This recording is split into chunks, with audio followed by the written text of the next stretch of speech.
গরু, মহিষ, ছাগল, ভেড়া ইত্যাদি প্রাণীগুলো খাস করে দেয়া, তাদের যৌন শক্তি নষ্ট করা, এর বিধান কি?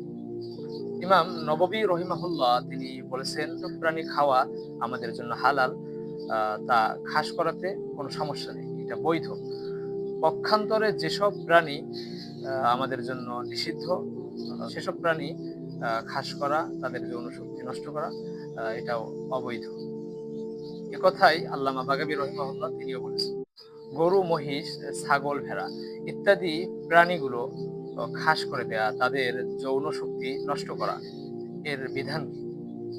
ইমাম নববী রহিমাহুল্লাহ তিনি বলেছেন, "সব প্রাণী খাওয়া আমাদের জন্য হালাল, তা খাস করাতে কোনো সমস্যা নেই, এটা বৈধ। পক্ষান্তরে যেসব প্রাণী আমাদের জন্য নিষিদ্ধ, সেসব প্রাণী খাস করা, তাদের যৌন শক্তি নষ্ট করা, এটাও অবৈধ।" একথাই আল্লামা বাগাবী রহিমাহুল্লাহ তিনিও বলেছেন।